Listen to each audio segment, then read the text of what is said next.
So beyond the batting runs as part of calculating wins above replacement, we also want to take into account base running runs. Base running runs include various components of running the bases, and there's both positive and negative events. When you steal a base, that's a positive base running event. Sometimes you take the extra base, you're getting from first to third on a single, or other extra bases that are part of the game. Sometimes you score from first on a double. Base running skill is part of player position analysis. One particular base running skill is advancing on wild pitch pass balls. Within the game of baseball, there are some very good runners, and depending on the catcher and their blocking ability, actually make good use of watching pitch trajectory while they're on the base paths, while they're a runner on one of the bases. So lots of different ways you can improve the chances of your team to win the baseball game because of your base running. Now, the way this is done is very similar to WOBA and other linear weights metrics. You basically add up positive events and subtract negative events, just like you would with linear weights and batting. And you get a league average, and then you can put players on the spectrum of league averages and give them run values and ultimately give them partial win values as well. So let's talk about this a little bit.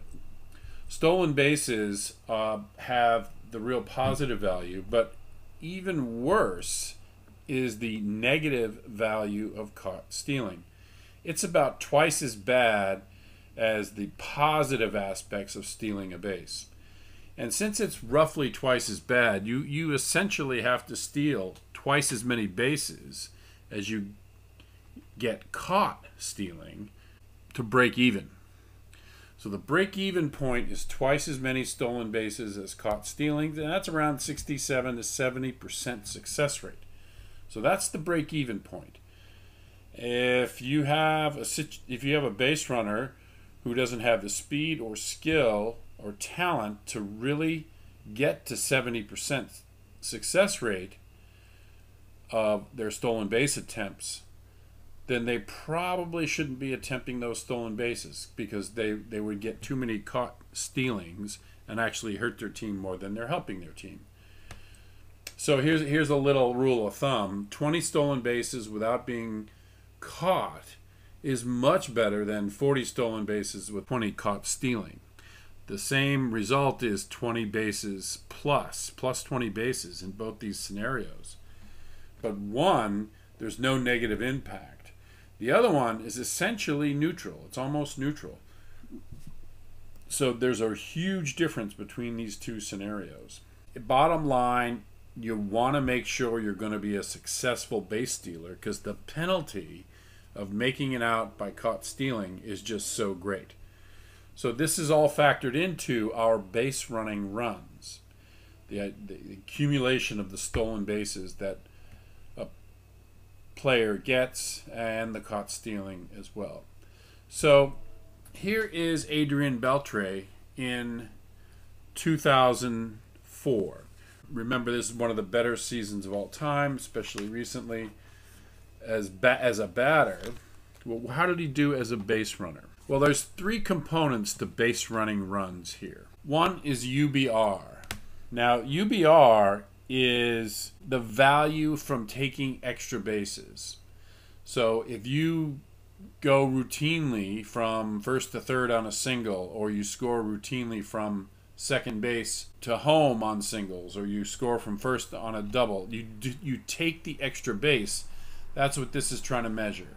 Against the average, you can accumulate taking the extra base, and good base runners do this, and they actually create win value for the team. They create runs, and then they create wins. The other component is value from grounding into double plays or not. In other words, if you have a low GIDP, a low ground in double play metric, you're gonna have a positive run value here. One of the worst of all time in double plays is someone like Jim Rice. Jim Rice historically was pretty bad at hitting into double plays, and he cost his team many runs and therefore wins because he hit into so many double plays. So we include that component as well as part of your base running, transitioning from a batter to a runner after you hit a ball in the infield. So grounding into double play is another component of base running. And finally, the stolen bases piece, which we talked about briefly. You want to make sure you're having a success rate above 70%, because if you're not getting above 70%, you're not going to be helping your team much. So these are the components of Adrian Beltre. He didn't do so well taking the extra base.